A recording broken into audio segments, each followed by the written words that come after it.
miércoles 25 de noviembre a partir de las 8 a.m. Hablatón Radial, seguiremos denunciando la impunidad. Se lo merece por no quedarse callada. ¿Para qué lo provoca, si ya sabe cómo es él? Ella no debería salir a esas horas de la noche.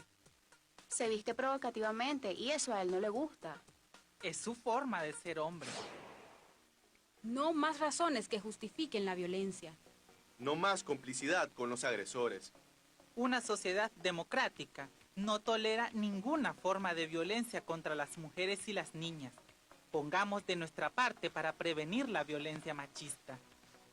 25 de noviembre, Día Internacional de Lucha contra la Violencia hacia las Mujeres. Este es un mensaje del movimiento feminista de Nicaragua.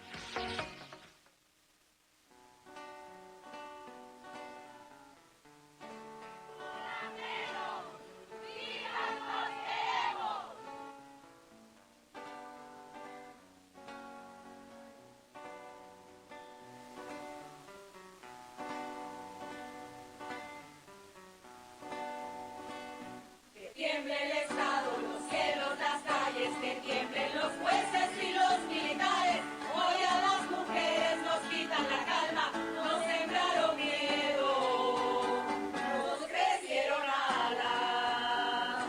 A cada minuto de cada semana nos roban amigas, nos matan hermanas, destrozan sus cuerpos, los desaparecen. No olviden su nombre, por favor, es el presidente.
La violencia como recurso de poder estuvo presente desde la fundación de la República Mestiza. Asesinatos, castigos crueles, violaciones, explotación inmisericordia, lamentablemente se ha reproducido a lo largo de la historia de Nicaragua. Silencio, tolerancia, complicidad, impunidad constituyen el caldo de cultivo de la violencia política y de la violencia machista. Hoy es 25 de noviembre, Día Internacional de la Eliminación de la Violencia contra las mujeres. Este día fue instalado por la Organización de Naciones Unidas en el año 1999 a solicitud de las organizaciones y de las redes feministas de América Latina y el Caribe. Este día se escogió en conmemoración a el atroz asesinato de las hermanas Mirabal en República Dominicana en la década de los 60. Las hermanas Mirabal eran unas luchadoras en contra de la dictadura de Leónidas Trujillo, hombre cruel que se destacó tristemente por las políticas de represión, de asesinato, de tortura y de desaparición a los opositores. Dictador cruel que también pasó a la historia por sus prácticas sistemáticas de violación a niñas y adolescentes. Ni siquiera las hijas de sus más cercanos servidores se escapaban de su brutalidad. Y es que esto han sido las dictaduras en América Latina y Nicaragua no ha sido la excepción. Hoy, el movimiento feminista de Nicaragua, como todos los años, conmemora el Día Internacional de Lucha contra la Violencia hacia las Mujeres. Antes, ya parece muy lejos, las feministas nicaragüenses solíamos hacer una marcha nacional y también se realizaban marchas locales en distintas ciudades del país, convocadas por las organizaciones de mujeres, por las organizaciones feministas, por las defensoras de derechos humanos y también por organizaciones de jóvenes que han ido sumándose a esta necesaria causa.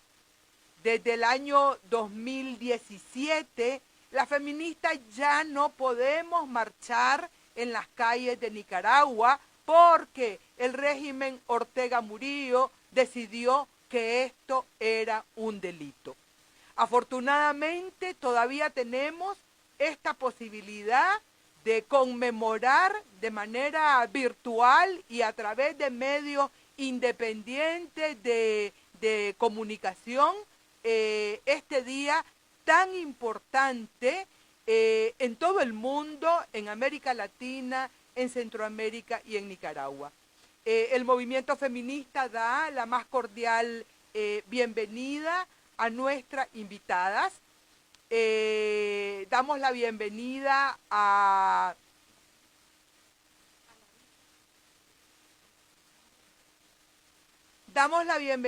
a Wendy Flores del colectivo de Derechos Humanos Nicaragua Nunca Más, quien nos va a acompañar de manera virtual.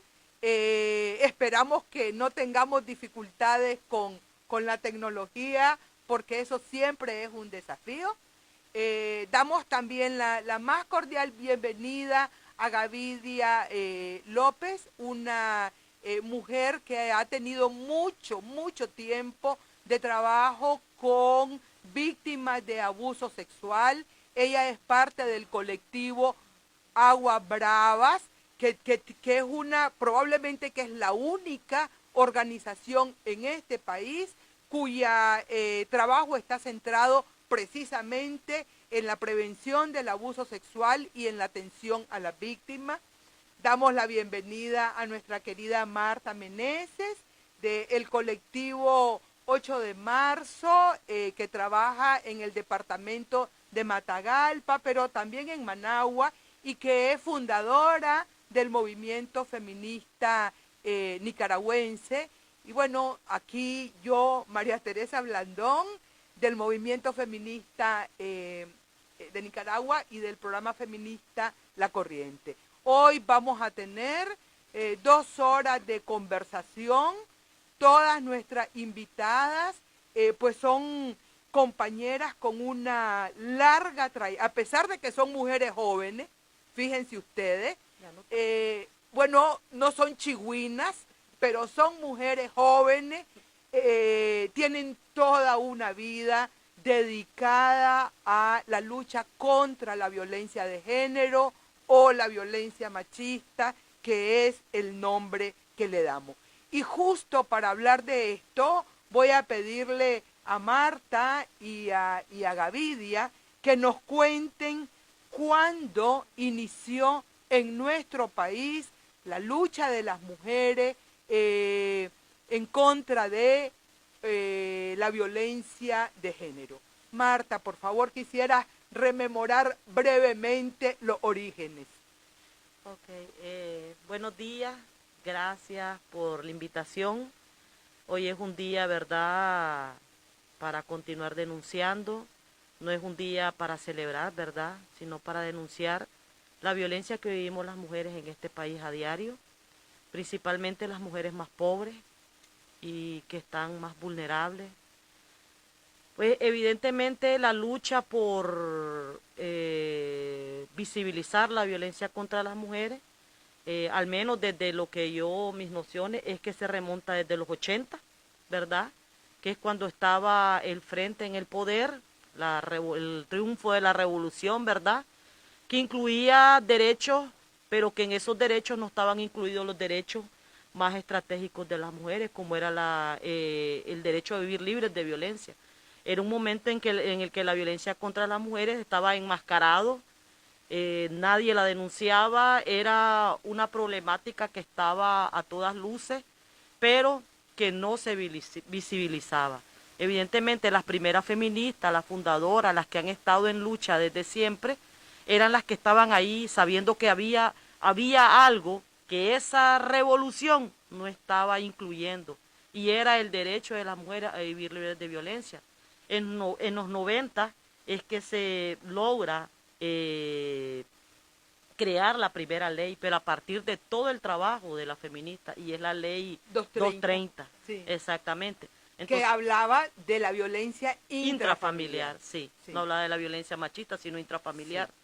Entonces, las feministas son las que han estado, las feministas, las defensoras, las redes, los movimientos, las organizaciones, son las únicas que han estado luchando a diario y a cada momento, porque las mujeres vivamos libres de violencia en este país. No así el Estado, no así la sociedad, no así el colectivo masculino, sino que han sido las feministas. Muy bien, a mí me gustaría que Gavidia nos compartiera particularmente en qué momento irrumpe en este país la preocupación en el movimiento de mujeres y ojalá en una parte de la sociedad respecto de esta problemática silenciada que es el abuso contra menores. Ya para 1990, cuando todas las organizaciones comienzan a tener ese auge ya autónomo, porque ya se habla de organizaciones, ya se habla de espacios, ya se habla de movimientos creados para visibilizar todos los tipos de violencia, porque aquí la violencia sexual quedó como más reducida, pues te reconozco la violencia física, pero la sexual es privada, mantengámosla así. Y ya en esos movimientos ya habían organizaciones que abiertamente estaban hablando de la violencia sexual. En aquel momento estaba Dos Generaciones, ya habían organizaciones que ponían como todos los puntos y hablaban del abuso sexual y lo traían ya a la puesta como un problema social, y ya después en el 2000 ya se hablaba como un problema de salud pública, y que cada gobierno, cada movimiento debería de verlo y ponerlo en apuesta en común. Pero ya para 1990 también, como lo decía Marta, ya las personas comienzan a visibilizar lo que es la violencia sexual y dejan de normalizarlo como lo venían haciendo o como lo venían reconociendo pues en la vida pública, o viéndolo como lo que todavía escuchamos, como la chavala que se fue con el novio o la chavala que se fue con el señor que tenía más plata. Entonces es como visibilizar que tras toda esa dinámica social de silencio también hay un pacto entre todos los que pueden ser parte de una sociedad, ¿verdad? No solo hace silencio la familia, hacen silencio todos los actores sociales alrededor de la violencia sexual que viven los niños, niñas y adolescentes en sus hogares. Yo creo que hay dos hitos en la historia o en la emergencia de esta alerta por el abuso sexual. Y creo que un hito es el que aconteció en este país en el año 1998, el año de ocurrencia del huracán Mitch, cuando Soylamérica Narváez, ahora legalmente Ortega, denunció a Daniel Ortega por abuso sexual. El relato de Soylamérica, que circuló a nivel nacional y que luego fue objeto de un juicio en la Corte Interamericana de Derecho Humano, fue un antes y un después en la problemática del abuso sexual. Y creo que el otro hito en la historia de este país fue el llamado caso Rosita, la niña que fue abusada por su padre y que producto de ese abuso sexual quedó embarazada, y todo el debate que se dio también alrededor del aborto y del aborto terapéutico. Estamos hablando de inicios de la década de los 2000, del año 2003. Creo que estos dos casos, con sus particularidades y con la perversidad, digamos, de esta historia de abuso sexual, rompieron de alguna manera el silencio. No es que hayan sido ni mucho menos los únicos casos, pero fue como la campanada de alerta, ¿no?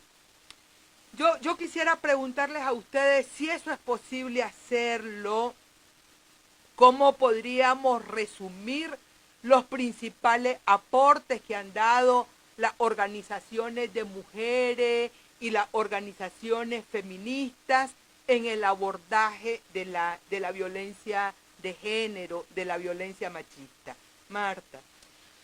Pues como te decía, Tere, es que las únicas en este país, y no es que quiera decir, pues, enaltecer este movimiento, pero lamentablemente, no para nosotras, sino para el resto de la sociedad, somos las únicas que hemos estado desde atender a una mujer, desde hacer una investigación para demostrar la problemática que se da en el país y que la viven las mujeres a diario.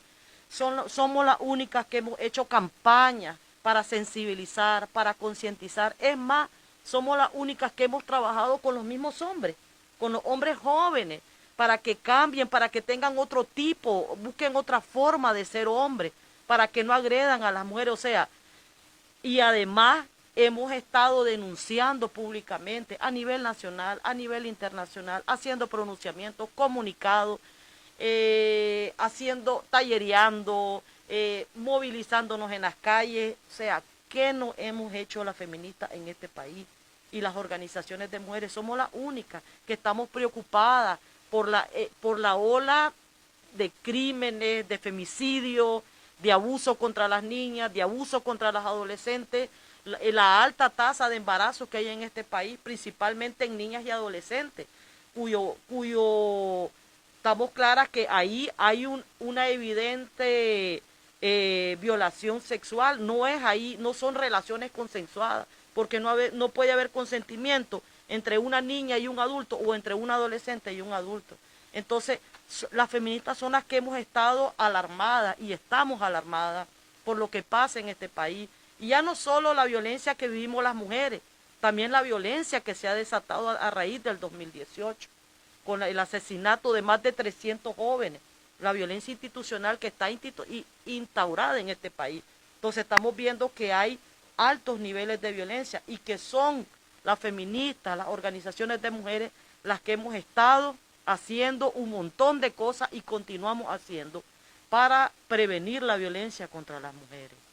Davidia, quisieras comentar. Esta parte de lo que dice Marta, igual, María Teresa, es como visibilizar que las mujeres han estado en todos los ambientes sociales, y la lucha por los derechos de las mujeres la han llevado a todos los campos. O sea, la lucha del movimiento feminista también tiene que ver con una lucha porque las mujeres tengan acceso a que por primera vez conozcan que tienen derecho a. Lo que tal vez para la gente en la zona urbana es un derecho desde que lo conoce en un colegio, y qué tal para la mujer del campo. Y son las organizaciones de mujeres las que la han llevado hasta ahí, las que han hecho programas especiales para alfabetizar en el campo, las que tienen programas para alfabetizar en derechos. Las mujeres cuando hacen cuando están o son parte de estos programas, también es cierto que son parte de una formación con identidad de género y tienen una formación desde el feminismo, y escuchan por primera vez esta palabra, y escuchan por primera vez cómo a las mujeres se les niega, por ejemplo, el derecho a la tierra, cómo se les niega el derecho a acceder a lo que es de ellas, a lo que tienen derecho desde sí. Entonces las mujeres han estado en todos los ámbitos y en todas las luchas en esta sociedad.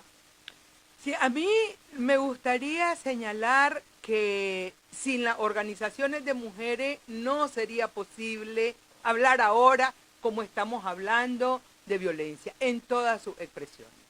Y me gustaría decir también que en ese sentido las organizaciones de mujeres han jugado un papel pedagógico, no solo con las propias mujeres, sino, como decía Marta, al conjunto de la sociedad. O sea, somos un movimiento que está educando a esta sociedad en un problema que es crucial. Entonces yo creo que esto habría que dimensionarse con toda la justeza. Pero también me gustaría decir que las organizaciones de mujeres, las feministas, las defensoras, se arriesgan. Es decir, son las que se arriesgan en una apuesta solidaria con las víctimas. Y esto no es poca cosa. Porque una sociedad que no es solidaria, solidaria de verdad, no en el lenguaje ese demagógico que tiene, por ejemplo, el gobierno, no, una solidaridad vital, porque de por medio está la vida, la integridad, la dignidad de las mujeres, de las niñas, de los niños que son víctimas de esa violencia. Y quienes hemos sido solidarias realmente con esas víctimas somos precisamente las organizaciones de mujeres y las organizaciones feministas. Si hemos jugado un papel que es profundamente pedagógico, educativo y que es profundamente ético, y sin el cual las víctimas estarían todavía en una situación de mucho mayor vulnerabilidad. ¿Por qué creen ustedes que el régimen Ortega Murillo, desde que regresó al poder, ha tenido una campaña permanente de desprestigio, de acoso, de hostigamiento hacia las organizaciones de mujeres? Aquí voy a pedirle también a Wendy que se nos sume a la conversación y que comparta sus comentarios. Buenos días, Wendy. Te agradecemos profundamente tu participación en este hablatón y te mandamos un abrazo. Quisiéramos oír tus comentarios. Gracias, María Teresa. Un abrazo para vos, para Marta Meneses también. Aprovecho para abrazarla fuertemente por la pérdida de su mamá. Gavidia, un saludo. Sí, realmente las mujeres en Nicaragua hemos estado viviendo golpes muy duros, no solamente la violencia que se vive dentro de los hogares, sino de forma institucional. El Estado ha venido golpeando a las mujeres y a la lucha del movimiento de mujeres en nuestro país con toda la represión que se ha desatado, tanto ejercida pues por instituciones como la policía, los centros penitenciarios, con las presas públicas que han sido agredidas, con leyes represivas como la ley de agentes extranjeros, que incluso viene a impactar más en el movimiento de derechos humanos, en el movimiento de mujeres, con leyes que penalizan el aborto, por ejemplo, con la reglamentación a la ley 779, que vino a cambiar todo el contenido jurídico, político de la ley que protegía o que tendría ese principal objetivo de prevenir, sancionar y erradicar la violencia contra las mujeres, y que bueno, ha sido un desmontar de la institucionalidad a favor de la protección de las mujeres. No hay un diálogo entre las organizaciones, la sociedad civil y el Estado, y esto ha perjudicado obviamente el acompañamiento a las víctimas. Hoy en día, mujeres defensoras tienen limitado ese papel de acompañamiento a mujeres que sufren violencia. Que en las instituciones les dicen tienen que entrar solas, no puede estar acompañada. Y eso es un obstáculo a la labor de acompañamiento, a la labor de defensoras, a la labor de las feministas. Entonces, ha sido un retroceso progresivo por parte del Estado. Todos los avances que se han venido realizando y que tenían que ver con esa lucha de la que ya Marta compartía y Gaviria, del movimiento feminista, del movimiento amplio de mujeres, que cada 25 de noviembre, cada 8 de marzo, salen a las calles y protestan y hacen conciencia sobre el tema de la violencia. Hoy en día no se puede realizar. Entonces es una situación muy dura, la del actual contexto en el que nos encontramos, en el que además vemos cómo dicen, reabren comisarías de la mujer e informan, por ejemplo, que en este año han recepcionado un poco más de 7.000 denuncias de violencia contra las mujeres. Pero estas estadísticas, María Teresa, si las comparamos con las que publicaban hace años, habían entre 30.000 y 35.000 casos de violencia contra la mujer en el país.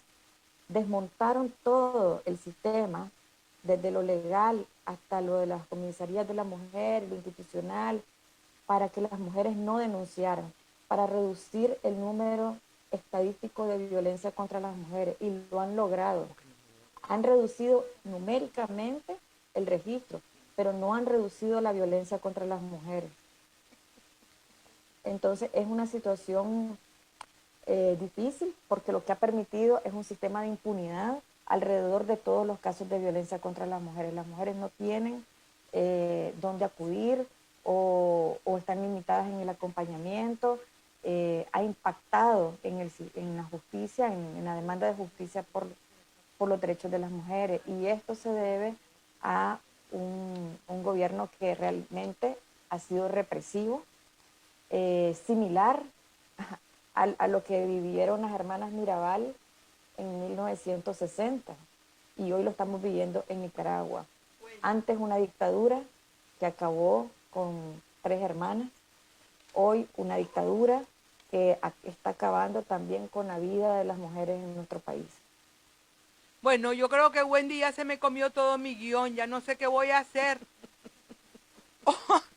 Quisiera yo, como hemos querido tener un guión, digamos, que nos permita conocer la historia y que nos permita entender la violencia no como un tema coyuntural, sino como un tema estructural. ¿Por qué es estructural la violencia?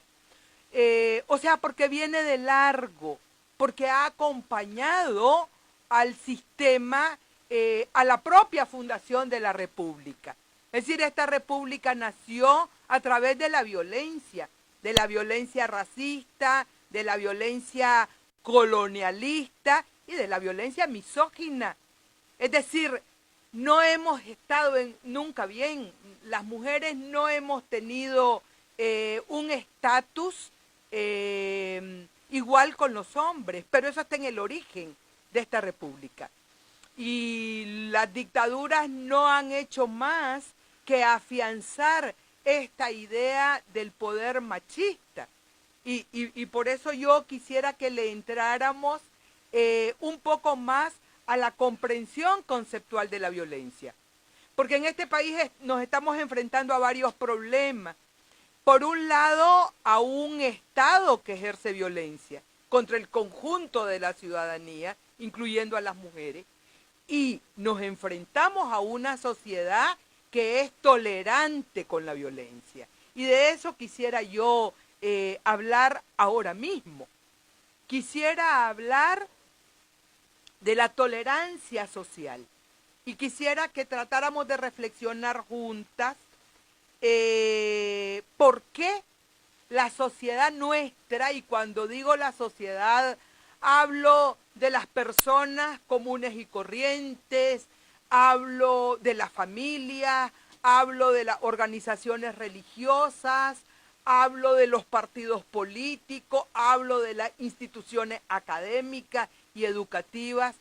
¿Por qué hay tanta resistencia a entender las causas de la violencia? Y esa resistencia, como decía Wendy, se expresa en toda clase de justificaciones, ¿no? Se expresa en el ocultamiento, se expresa también en una culpabilización a las víctimas. ¿Qué es lo que está pasando con la sociedad nicaragüense? Que tolera, que justifica, que reproduce estas formas de violencia contra las mujeres, contra las niñas y también contra los niños. Porque solo ahí podemos entender esto que nos estaba comentando Wendy, que tenemos cada año, entre 11 y 12 niñas que son víctimas de abuso sexual. Y esto ateniéndonos a los datos oficiales del Instituto de Medicina Legal. Sabemos que allí hay un subregistro, por lo cual podemos suponer que la situación es todavía más crítica. Sabemos que cada año tenemos entre 60 y 100 mujeres asesinadas. Ahora mismo ya llevamos 69. Y las católicas por el derecho a decidir nos hablan de por lo menos 100 intentos de femicidio que hay detrás de estos datos, que no son cifras frías, que son vidas humanas, que es sufrimiento, que son traumas que están presentes en la sociedad. ¿Por qué creen ustedes que es tan difícil? ¿Cómo es que se aprende? ¿Cómo es que se reproduce esta violencia? En una sociedad como la nuestra, ¿verdad? En donde las relaciones desiguales de poder entre hombres y mujeres se dan a todos los niveles. Por ejemplo, ¿quién es el máximo líder en este país que fue denunciado por su hijastra por violencia sexual? Un presidente y un líder político, y de un partido político importante en aquellos años, ¿verdad? Ahora ya no. Pero evidentemente, y un hombre que está en impunidad, que no pagó por ese delito, eso te da cuenta de que en una sociedad, si el máximo líder cometió semejante delito en contra de una niña de 10 años en aquellos entonces, no le pasó nada y está libre e impune, el restante de los hombres mortales de este país que cometen delitos, que asesinan, que violan, que matan, y tampoco les pasa nada, están libres, ¿verdad? Porque las mismas autoridades, las mismas instituciones no hacen nada, te dice, ¿verdad? Y luego tener una sociedad que dice, ok, la mató, pero ¿dónde estaba la mamá? ¿Qué hizo la mamá? ¿Por qué la mamá no la defendió? O sea, es una sociedad machista. Y en esa sociedad machista está tanto el Estado como la sociedad. Entonces, una sociedad machista en donde se protege a los agresores, en donde se protege a los hombres, en donde no se protege a las mujeres que viven la violencia, se protege al hombre. Porque esto, yo lo simplifico, por ejemplo, cuando me recuerdo, cuando el primer femicidio que nos tocó a nosotras como colectivo acompañar, que fue en Esquipulas, Matagalpa. Era una comunidad, la comunidad del Portón, y un hombre viene y asesina a Petrona. ¿Qué es lo que pasa con la comunidad de ese lugar? Toditita la comunidad lo protegió a él, a ella no, lo protegieron a él. Entonces, ¿qué es lo que trato yo de decirte? Que en esto hay un pacto claro entre los hombres de una sociedad, pero no solo los hombres, también las mujeres entramos en ese pacto de proteger al agresor, de no acuerpar, de no acompañar a las mujeres en esta sociedad, porque las mujeres, si hay relaciones desiguales de poder, evidentemente las mujeres somos consideradas ciudadanas de segunda categoría, en donde nuestros derechos no importan, en donde nuestros cuerpos no son nuestros cuerpos, porque otros deciden por ellos. Por ejemplo, si hablamos del aborto por elección o del aborto terapéutico, ¿quiénes deciden? Deciden otros. Y entonces en el tema de la violencia hay una gran preocupación por proteger a los hombres, por protegerse entre ellos mismos y no a las mujeres. Y peor a nuestras niñas. Entonces, ¿qué significa? Que ni las mujeres, ni las niñas, ni las jóvenes importan. Las vidas nuestras no importan. Las vidas que importan son las vidas de los hombres. Porque es una sociedad desigual.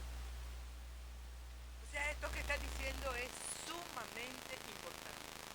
Es la desigualdad la que está en la base de esa violencia. Y la violencia es también una causa y es una consecuencia de esa desigualdad.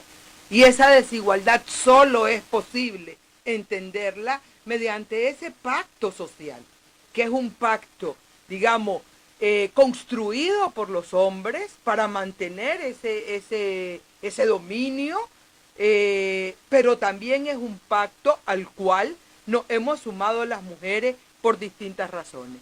¿Vos quisieras comentar algo más, Gavidia? Sí, es que Marta hablaba de ese ejercicio de poder en todas las escalas, y entonces vos decís, esa misma reproducción de ese ejercicio de poder a nivel de sociedad también se da en los hogares. Y Marta lo contextualizaba con un caso en que ellas acompañaban, y esos silencios son los que permiten que la violencia siga normalizándose cada día más. Y entonces, en esta revisión de lo que vos decís, cómo en esos sistemas desiguales también siguen educándose niñas en estos tiempos. Y entonces vos vas a ver esa reproducción a todos los niveles, y vas a ver esa desigualdad hasta en el tema para ir a clase, o quienes deciden quiénes van y quiénes no al tema de educarse. Pero también la desigualdad, como lo decía Marta, la podemos observar desde el mismo momento en el que nuestras vidas quedan en un segundo momento, y son más importantes esos pactos que se hacen entre hombres y esos pactos que se hacen entre instituciones también, porque es ahí donde nosotras quedamos totalmente fuera, donde las instituciones se coluden con el poder, y entonces fuimos, ¿no? ¿Verdad? Ahí los derechos y las garantías sociales se pierden. ¿Quisieras agregar algo más, Wendy, a este esfuerzo de tratar de entender las causas estructurales de la violencia y los mecanismos de cómo se reproducen? Me gustaría a mí, por ejemplo, que tratáramos de analizar cuáles son las principales ideas que se esgrimen para afianzar ese pacto machista y para tratar de ocultar o de minimizar la gravedad de la violencia que se ejerce contra las mujeres y las niñas. Y María Teresa, yo creo que además de lo que decían las muchachas respecto del silencio de las víctimas, de las mujeres, de las sobrevivientes de violencia, también está esta desprotección. Si una mujer o una niña sufre violencia y en su caso no hay justicia, esto se reproduce.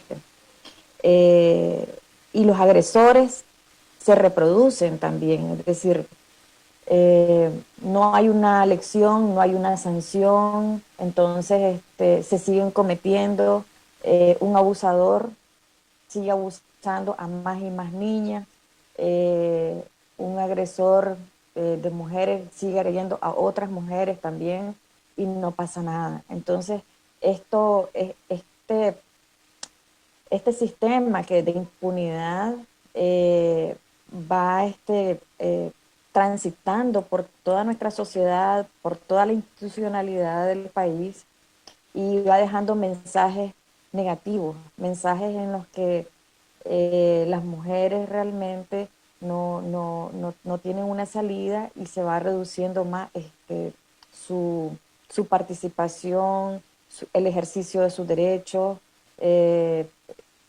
no hay ese sistema o esa salida que puedan encontrar para poder salir de escenarios y de círculos de violencia,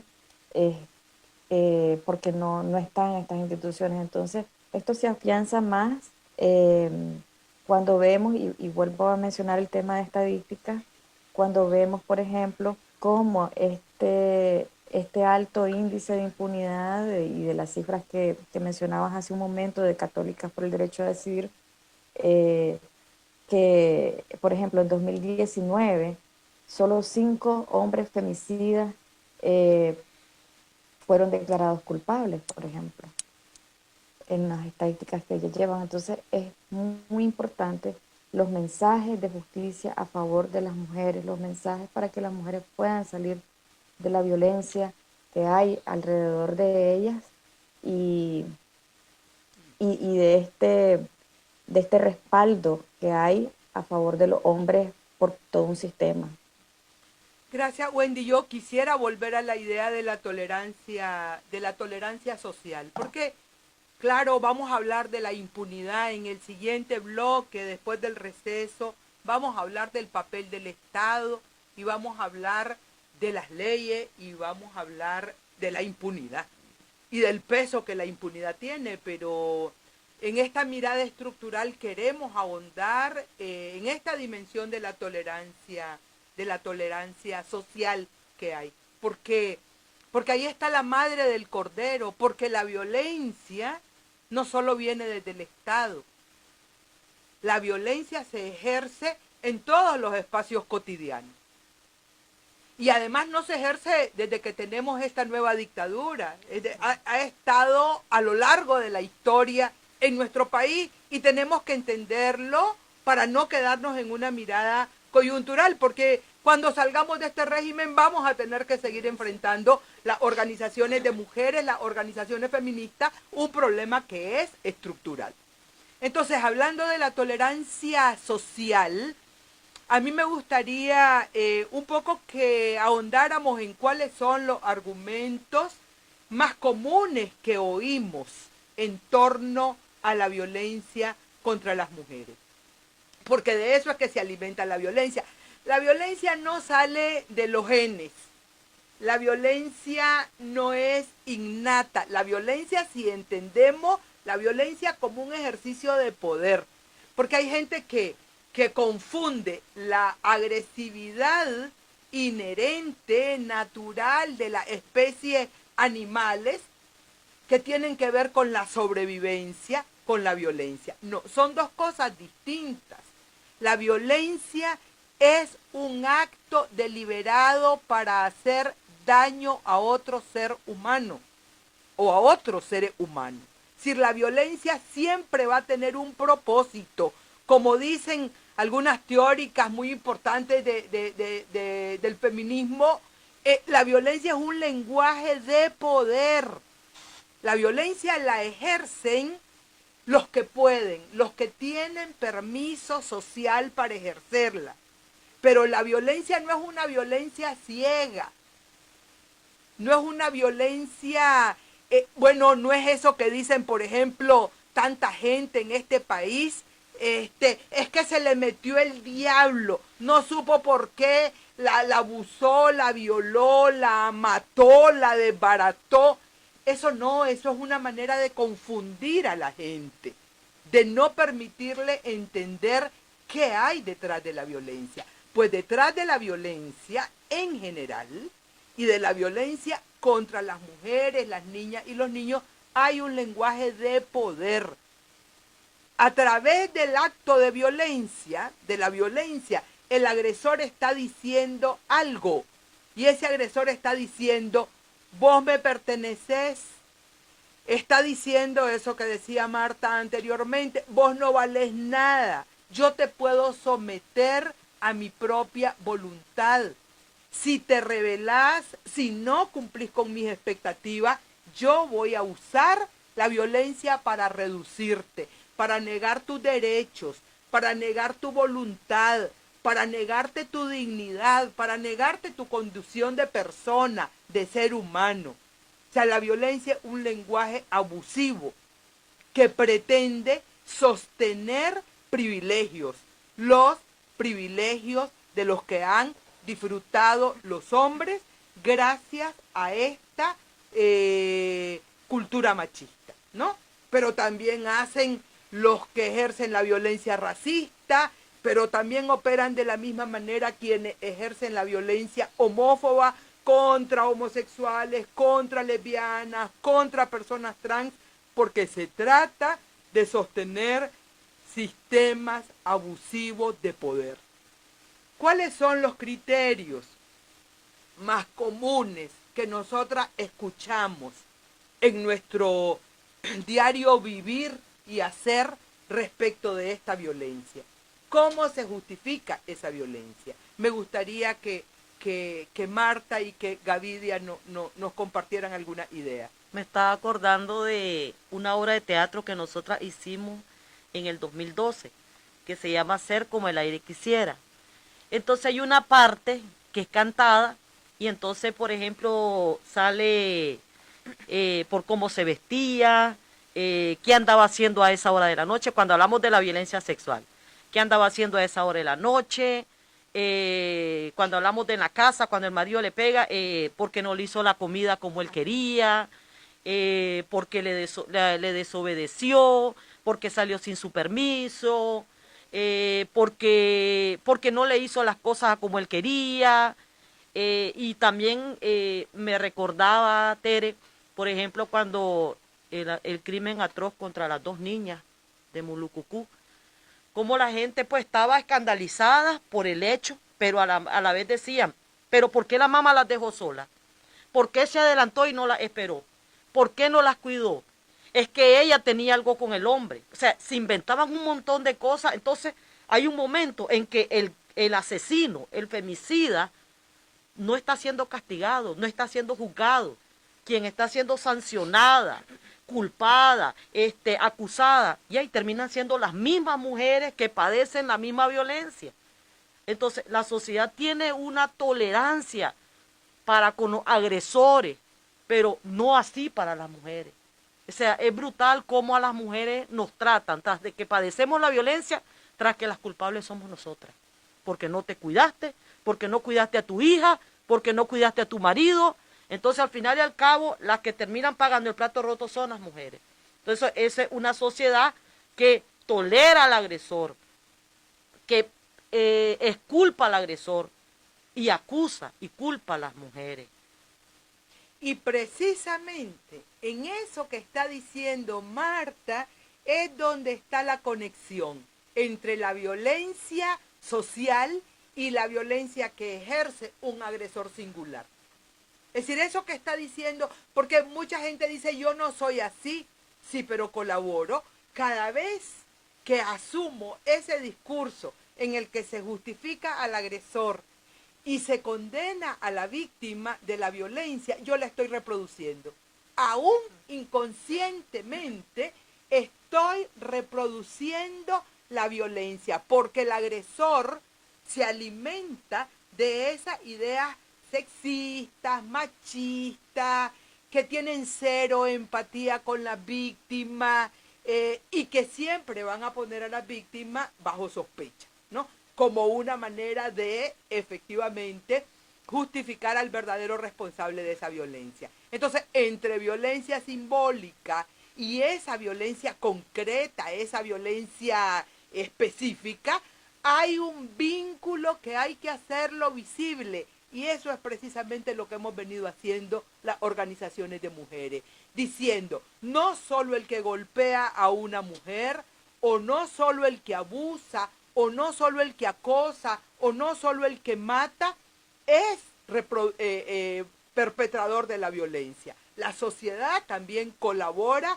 con esa ideología de los privilegios machistas, porque esa sí es una ideología, no ese invento que andan sacando algunas radios hablando de la tal ideología de género, que forma parte de una estrategia hiperconservadora que también contribuye a reforzar las desigualdades y a mantener intactos los privilegios machistas. Yo quisiera preguntarle a Gavidia, particularmente por su experiencia, cómo estas justificaciones contribuyen a reproducir el abuso sexual en el seno de la familia y a tratar de ayudarnos a entender un poco por qué hay tanto silencio en relación al abuso sexual.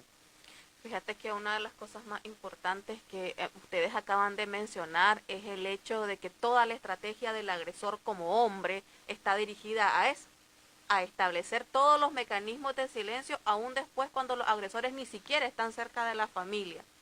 Y otra cosa muy importante que pasa en nuestras familias también es creernos el mito de que en nuestra familia no va a pasar. O sea, le pasa a la otra familia, le pasa a la vecina, le pasó a la otra niña. En nuestra familia no hay agresores, y vos lo dijiste. Hay tanta invisibilización de la violencia y creemos que vivimos como aparte de la violencia. En nuestra familia no nos toca, a nosotras no nos va a pasar. Entonces, desde ese punto, no hablamos de la violencia sexual que pueden estar viviendo nuestras niñas y nuestros niños. No hablamos de cómo prevenirlo, porque creemos que nosotros vamos a quedar exentos. De la prevención no hablamos. Y ahí es donde hemos estado siempre, las organizaciones de mujeres, previniendo todo, en los colegios, en las calles, en donde nos prestaran el foro, ¿verdad? Ahora ya no hay foro, ¿verdad? Público ni privado. Pero en su momento, cuando pudimos, todas las estrategias eran para que todos los hogares pudieran visibilizar que en ese hogar podía pasar. Y cuidado, y ya estaba pasando, ¿verdad? Entonces, ¿qué es lo que ve el agresor? Dentro de ese mismo, su fortaleza. Porque dice, aquí no se promueve, no se ve, no se visibiliza, yo puedo hacer lo que yo quiera. Aquí es mi cancha abierta para que pase todo lo que yo quiero que pase. Porque como vos lo dijiste bien, esa violencia tiene que ver con un control que tiene ese hombre sobre el cuerpo de esos niños, esas niñas y hasta de las mujeres adultas de ese hogar, ¿verdad? Porque cuando tal vez la niña tiene la posibilidad de hablar y decir lo que está viviendo, entonces aparece ese segundo momento. Uno de dos, o la familia silencia al niño o a la niña, o simplemente lo que hacen es poner en tela de juicio esa credibilidad. Y vos ya has escuchado también comentarios cuando escuchamos y dicen, ¿y no será que el niño se lo inventó? ¿No será una fantasía? Hay un mito bien grande alrededor de la fantasía infantil y el abuso sexual. Y es inverosímil, pero existe. O sea, creer que el niño pueda crear fantasía alrededor de la agresión sexual que está viviendo. Y nosotras en lo que escuchamos de los niños y las niñas en sus relatos, vamos a encontrar que no hay forma de que un niño haga una fantasía sobre una agresión sexual que está viviendo. No existe. Entonces, claro, si en una familia existen estas creencias acerca de, y si en nuestra familia no sucede, porque nosotras no somos parte de ese grupo que vive violencia, no. Fuimos parte de ese grupo que no va a vivirla, y nosotras sabemos que todas las mujeres hemos vivido en algún momento una expresión de violencia sobre nuestros cuerpos. Si no, ahí están todas las familias de las que nosotras venimos. Entonces, querer invisibilizarlo, querer seguir diciendo que no va a pasar o que no sucede, lo que hace es crear condiciones para que el agresor pueda mantenerse dentro de esos espacios de silencio. Pero hay otros pactos que van más allá, ¿verdad? Por ejemplo, yo te puedo creer, yo creo que sí fuiste agredida, pero esto queda entre nosotras. Te puedo llevar a un espacio, podemos reflexionar, pero no llegamos hasta el momento de la denuncia. No, eso para la familia va a ser, me pone a mí en manifiesto, o pone a nuestra familia en descrédito. Entonces arreglémoslo entre nosotros, arreglémonos entre la familia. Y si acaso logran por lo menos visibilizar al agresor y que el agresor quede fuera de la familia. Pero en nuestra experiencia sabemos que la que sale de los hogares son las niñas. Las que tienen que ir a otros espacios son las niñas. Los agresores se mantienen en sus hogares y son doblemente protegidos, ¿verdad? Entonces, todo el sistema, como bien dice Marta, apunta a la protección de los hombres y como también lo refería ella, a veces de las mismas mujeres, ¿no? De ese mismo ejercicio de silencio y complicidad de la familia. O sea, de lo que estamos hablando, y esto es muy grave, estamos hablando de un pacto patriarcal en el que las víctimas son las niñas, son los niños, Por cierto, la Red de Mujeres contra la Violencia recientemente denunció el fallecimiento de un niño de 15 años producto de una violación. O sea, y la gente no habla de eso. Incluso en el caso de los niños y de los adolescentes, el silencio suele ser peor, porque está todo el estigma de que se supone que a un niño o a un muchacho no lo van a violar. Y eso es un mito. Claro que también son víctimas de violación. Y claro que el trauma es igual al que va a sufrir un niño o una niña. Entonces, ese pacto tiene su síntesis en un discurso muy conservador respecto de la familia. Yo conozco una radio en este país que tiene mucho peso y que por el otro lado es una radio muy importante que ha jugado un papel muy importante en los momentos de la crisis política y de la crisis ahora, digamos, humanitaria con los huracanes, que tiene una campaña permanente en contra, por ejemplo, del divorcio en pleno siglo XXI, una campaña en contra del divorcio, en contra de los anticonceptivos. Entonces yo encuentro también, además de lo que ustedes están diciendo ahora, encuentro un vínculo entre esos discursos ultraconservadores que le niegan a las mujeres, como decía Marta al inicio, que le niegan a las mujeres el derecho a decidir sobre sus vidas, el derecho a tomar decisiones razonables sobre sus propios cuerpos, sobre sus decisiones, es decir, que les niegan razón moral a las mujeres y las consideran como si fuesen animalitos sin razón y que necesitan de un hombre para que las tutele, y la violencia machista.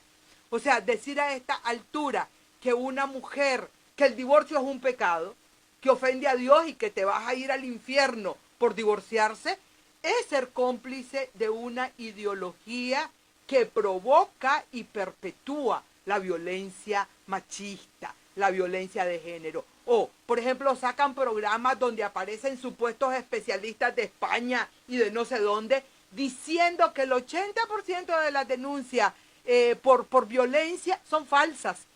Imagínense ustedes dónde estará el aporte, digamos, para poder entender. O sea, a estas alturas, mantener un pacto conservador, decimonónico, antiguo, anacrónico, como quieran ustedes llamarle, de una familia que está atravesada por la violencia, es ser cómplice con los agresores. Es decir que una mujer tiene que mantenerse con su marido hasta que la muerte los separe, aunque el marido sea un abusador, aunque el marido sea un agresor, aunque el marido sea un violento, aunque el marido esté provocando daño al resto de miembros de la familia, es una aberración.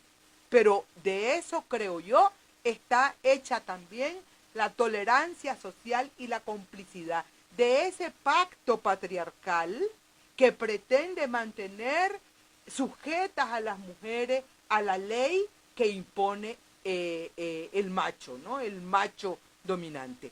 Por ahora vamos a hacer un pequeño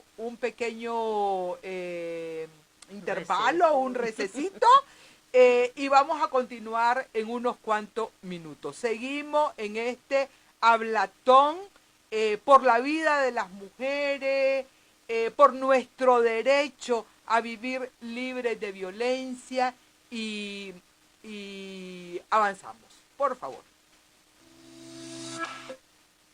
En un país que celebra el machismo. Un país que hace de la violencia un espectáculo.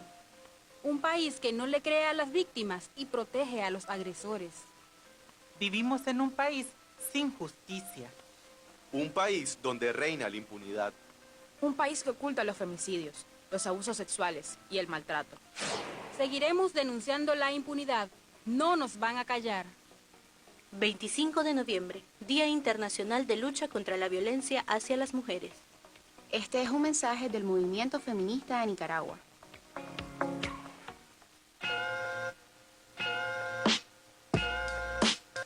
Ajá.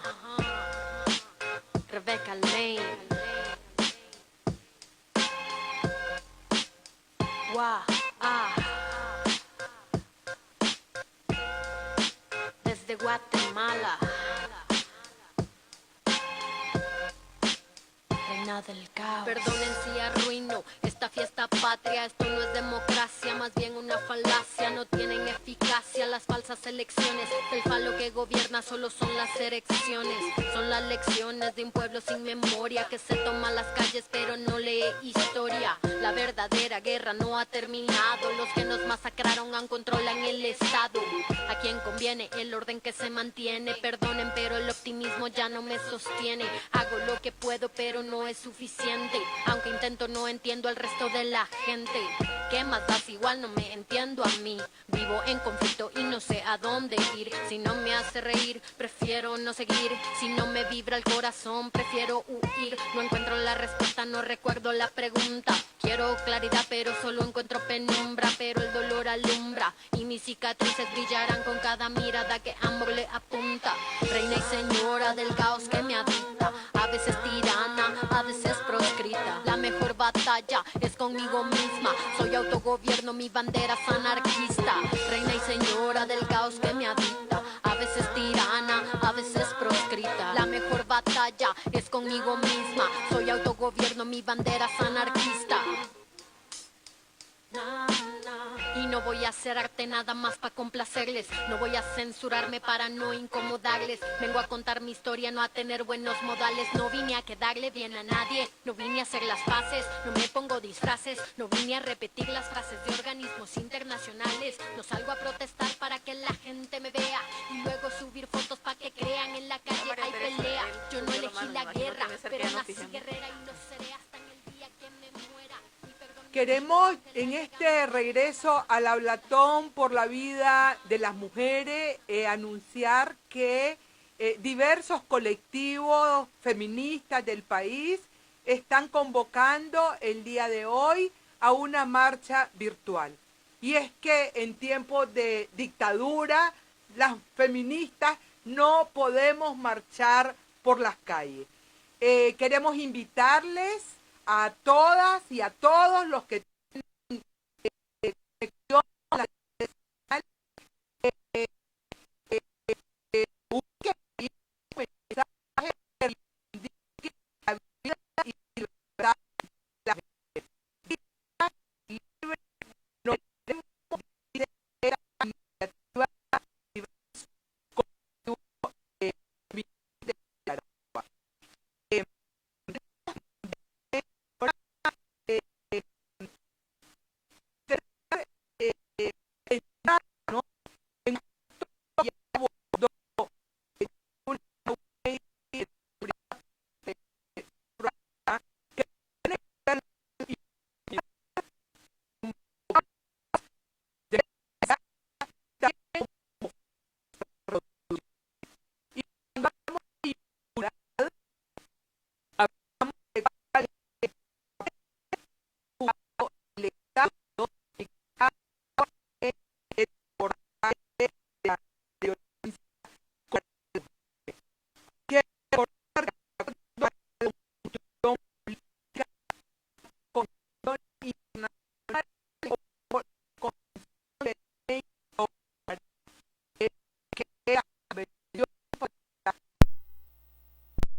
La erradicación de todas las formas de violencia contra las mujeres, es deber del Estado tomar todas las medidas legales y de políticas públicas para hacer un abordaje integral en el problema de la violencia machista, de la violencia de género. A grosso modo, ¿cómo evaluarían ustedes el papel del Estado nicaragüense en el abordaje de la violencia? Voy a pedir a Wendy que empiece con esta pregunta en una perspectiva, digamos, histórica. Wendy, ¿cómo evalúas el papel del Estado en el afrontamiento de la violencia machista? ¿Cumple el Estado de Nicaragua con lo que establece la Convención para la Eliminación de todas las formas de discriminación contra las mujeres, cumple con la Convención de Belén do Pará. Hay coherencia entre lo que establece la Constitución de la República y, digamos, la dinámica del Estado en este ámbito. Adelante, Wendy. Gracias, María Teresa. Bueno, si pudiéramos decir de calificación, podríamos decir aplazado. El Estado no ha cumplido recomendaciones, por ejemplo, de la Convención para la Eliminación de la Discriminación contra la Mujer, de la Convención CEDAW, no en materia de prevención de la violencia, que ha hecho recomendaciones específicas sobre el tema de la reglamentación a la Ley 779, que fue regresiva. Por ejemplo, tampoco ha cumplido con las recomendaciones del Comité de Derechos Humanos y del Comité contra la Tortura en temas contra la despenalización del aborto terapéutico. Igual han insistido sobre la creación de albergues para víctimas de violencia contra las mujeres. Nicaragua no tiene como Estado albergues para mujeres que sufren violencia. Y todo lo contrario, cuando hay todo este desmantelamiento del sistema legal y del sistema de protección, de esa falta de sensibilidad de funcionarios y funcionarias en el abordaje de la violencia. Recordemos, por ejemplo, y hace un rato que escuchábamos hablar, Marta, y que vos preguntabas sobre cómo se justifican las violencias por parte del sistema, por parte de los hombres, y recordaba el caso, por ejemplo, de Fátima versus Farrington Reyes, y cómo el sistema judicial, por ejemplo, justificó un caso de violación sexual porque dijeron que habían salido juntos, porque habían tomado, y al final lo condena la corte a 4 años de prisión y dice que fue en estado de arrebato, porque hubo un estado de arrebato, y esta fue la atenuante que utilizaron para proteger a un agresor. Entonces, el sistema realmente se ha retorcido y se ha adecuado a favor de los agresores, para mantenerlos en un manto de impunidad, que hasta la fecha lo que ha logrado es seguir reproduciendo violencia en nuestro país, en perjuicio de las mujeres, en perjuicio de niñas, y incumplir por parte del Estado con esta obligación que tiene, que es internacional, de prevenir, proteger, sancionar y erradicar la violencia contra las mujeres. Gracias, Wendy. Y hablando de eso, sí, yo me acuerdo que fuimos a la Corte Suprema, la feminista, y le llevamos a la magistrada Juana Méndez, que fue la que habló del arrebato, le llevamos unas cervezas Toña para, digamos, enrostrarle semejante afrenta. Pero lo mismo dijo el juez ahora que absolvió a Abner Pineda en la Trinidad por el asesinato de Jorge Ruiz. Dijo que había sido un arrebato y que además estaba bajo los efectos de un estrés postraumático.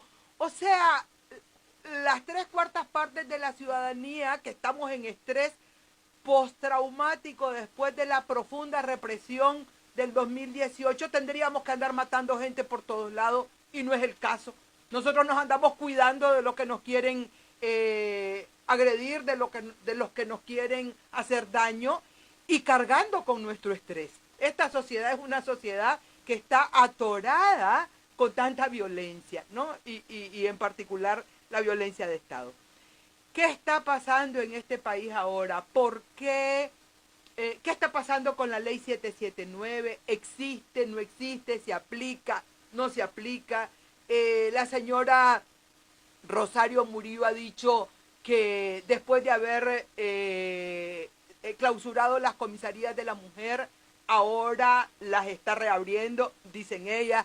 Las y los periodistas independientes siempre nos están preguntando porque ya sabemos que la información oficial ha perdido toda credibilidad, entonces la prensa independiente quiere contrachequear esa versión oficial con la realidad.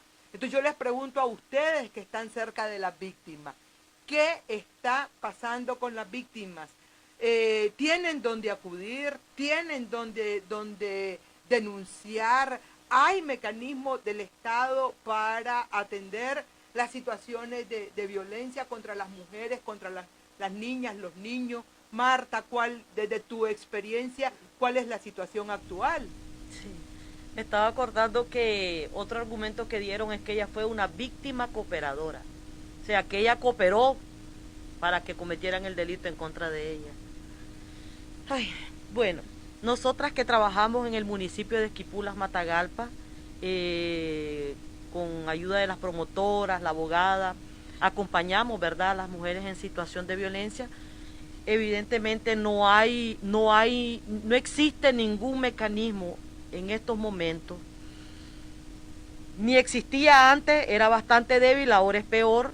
La policía no está haciendo absolutamente nada. Por ejemplo, en el tema de las órdenes de captura, no están haciendo nada, no las están ejecutando. Por ejemplo, el asesino, el femicida de la Petrona, desde el 2011 anda libre. Nunca ejecutaron la orden de captura para él, entonces él sigue libre, y entonces igual nos pasa con las mujeres. No, por ejemplo, en el tema del juzgado único local que existe en el municipio, pues la jueza generalmente lo que hace es, para no meterse a problemas con los hombres del municipio, trasladar los casos a Matagalpa. ¿Y qué es lo que pasa en ese caso? Para las mujeres eso significa mayor esfuerzo, recursos que no tienen. Entonces el colectivo puede acompañarla en lo que pueda, pero ya en moverse, meter papeles, sacar papeles, eso es como muy, se vuelve para las mujeres.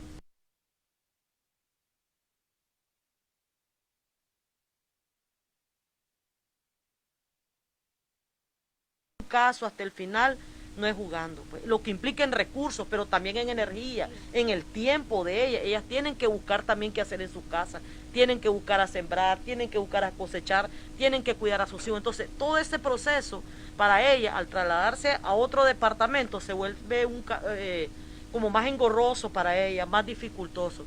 Entonces, y tenemos el otro asunto que es el que los abusadores, por ejemplo, tuvimos una denuncia de una niña que estaba siendo abusada por la pareja de su abuela. ¿Qué es lo que pasó? No lo echaron preso y dieron chance para que él huyera del pueblo y huyera con la pareja y la niña. ¿Me explico? Entonces realmente no tenemos las organizaciones y menos las mujeres que padecen la violencia dónde ir. La ruta de acceso se pierde. Porque antes vos ibas a un colectivo o ibas a la policía, te remitían a la fiscalía o a la defensoría o pasabas a medicina legal. O sea, todo ese proceso ya no existe. Y evidentemente ahorita la policía, ¿cuál es qué es lo que está haciendo? ¿Hacia dónde está enrumando su esfuerzo a la policía? A la persecución.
Integral para estas víctimas que existe en el papel, lo que está diciendo Ana Marta, pero que esa ruta de acceso a esa justicia que las niñas y los niños están buscando es donde no se da.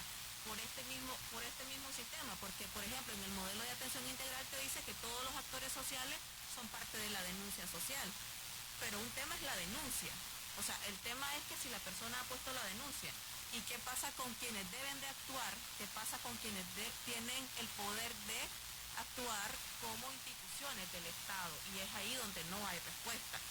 Te pueden decir que al menos hasta lo que llevamos de este año se dice que más de 19 comisarías han sido reaperturadas, por así decirlo. Pero ¿eso qué significa? Eso significa un espacio físico, pero y la atención no es solo un espacio físico. La atención depende en mucho de esto que ya nosotras manejábamos, que es la responsabilidad de quienes atienden, pero además del nivel de preparación de estas personas. Que digan que son un profesional, sino...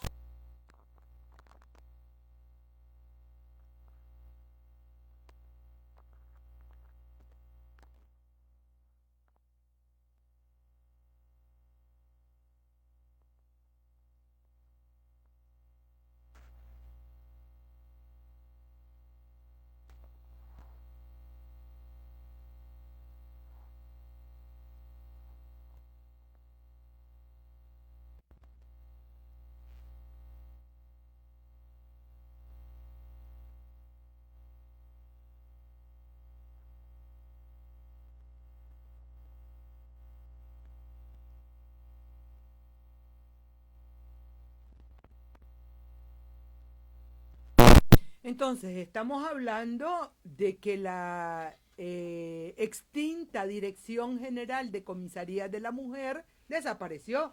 O sea, no existe.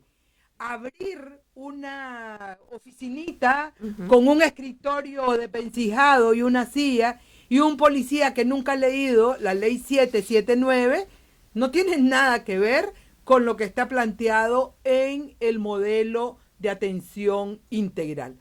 Pero si miramos el bosque completo, bueno, la Policía Nacional, ahora bajo el control del régimen Ortega Murillo, ha sido denunciada por cometer actos de violencia sexual en contra de jóvenes, mujeres y hombres también que han participado en las marchas de protesta. Y el Tribunal de Conciencia de la Fundación Arias ha documentado al menos 18 casos en donde hay actos de violencia, incluyendo violación, en donde han participado policías y paramilitares en conjunto. O sea, estamos hablando de una policía que perdió la noción de los derechos humanos. Es decir, que no acata el marco internacional que forma parte, digamos, de la legislación nacional. Entonces, es una policía que está actuando al margen de la Constitución y evidentemente al margen de las leyes que, como la 779, que establece el derecho, la obligación del Estado de prevenir y de sancionar la violencia contra las mujeres. Si se convierte en perpetrador, es muy difícil creer. Entonces yo en este marco quisiera algunos comentarios respecto de cuál es la estrategia que ha planteado el gobierno y cómo la evalúan ustedes. Estoy ya hablando del régimen Ortega Murillo, de este gobierno. ¿Cuál ha sido la estrategia que ha desarrollado hacia las organizaciones de mujeres y en general en el tema de la violencia? ¿Por qué creen ustedes? ¿Cuál es la razón de que haya desarrollado una campaña de hostilidad, de desprestigio, incluso de persecución y de amenaza a las organizaciones de mujeres, que es de vieja data? Es decir, este régimen, por ejemplo, desde el año 2009 intentó que la cooperación internacional dejara de financiar a las organizaciones de mujeres y en algunos casos lo logró. Entonces hay una estrategia, digamos, de tratar de hacer desaparecer a las organizaciones de mujeres. ¿Por qué creen ustedes que esto ha sido uno de las marcas, de los sellos, digamos, con que el régimen Ortega Murillo ha tratado a las actoras protagónicas, digamos, en el abordaje de la violencia contra las mujeres y la niñez. ¿Qué hay detrás de eso? Ok. Las feministas, cuando la denuncia de Ortega Murillo, las feministas y los movimientos de mujeres en Nicaragua fuimos los primeros en acuerpar a la Soilamérica, en acompañar a la Soilamérica por la denuncia de Daniel Ortega como violador. Entonces, creo que ese es un cheque, ¿verdad?, que nos iban a regresar ellos tarde o temprano.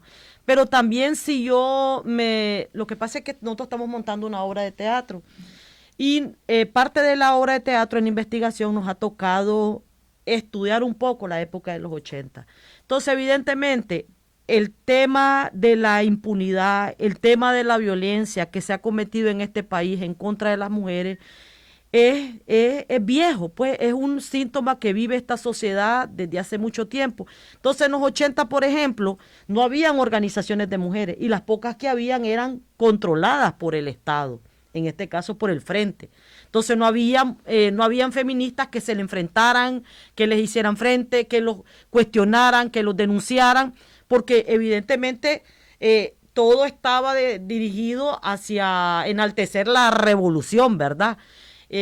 Pero evidentemente cuando surgen las organizaciones en los 90, esto no fue algo que le agradara al colectivo masculino, ya hablando de los hombres en general, porque que las mujeres estemos poniendo el dedo sobre la llaga, diciendo de lo que pasa en esta sociedad, lo que vivimos las mujeres, las desigualdades reales que viven las mujeres en este país, creo que a ningún colectivo masculino le agrada. No le agrada que las mujeres los estemos cuestionando, que los estemos emplazando, que les estemos diciendo que ellos hacen uso y abuso de su poder sobre los cuerpos, las vidas y los deseos de las mujeres. Entonces yo creo que realmente no es una cosa solo de este partido, de este régimen, sino que es una cosa de todo el colectivo masculino, los partidos políticos, los fundamentalismos religiosos, o sea, esto es todo un sistema, pacto, sí, ¿no? Me explico. Entonces,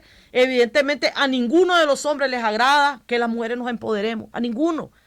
Porque los cuerpos de las mujeres nunca han importado, ni ahora ni nunca. Entonces, que una mujer se esté sublevando, para ellos es sublevarse. Que nosotras ganemos, ellos no pierden, que nosotras ganemos poder, ellos no pierden nada. Pero evidentemente pierden a una sometida, pierden a una mujer subordinada, pierden, o sea, más mujeres que estén al servicio de ellos.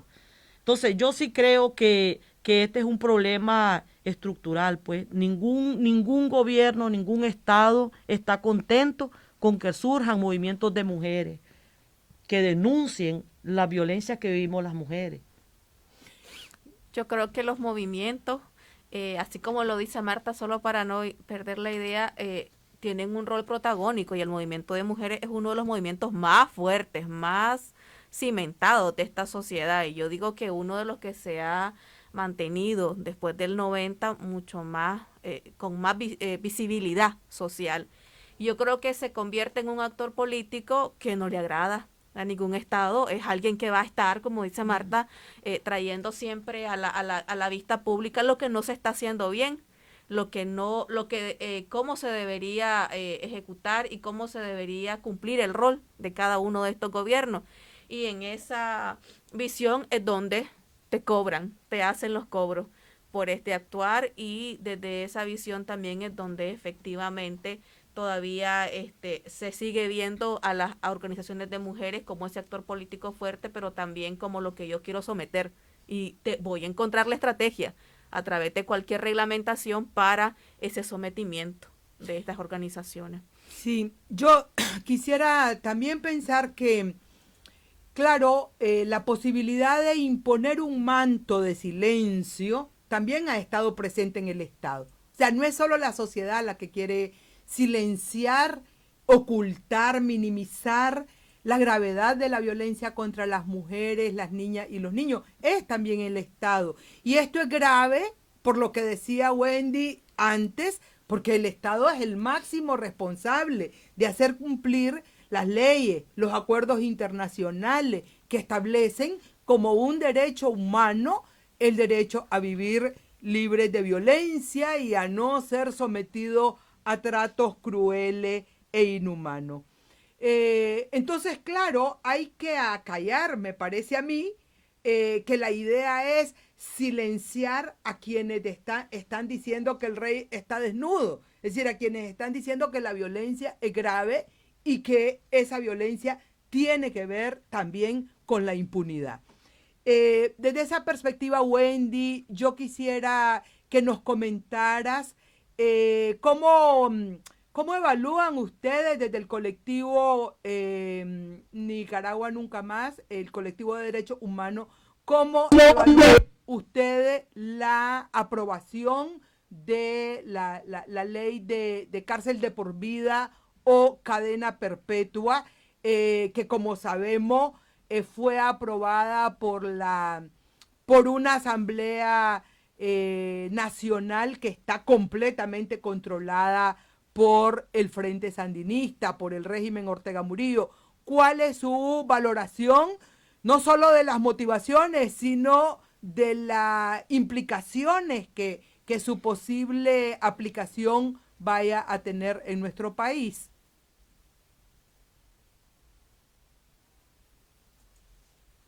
¿Estás por ahí, Wendy?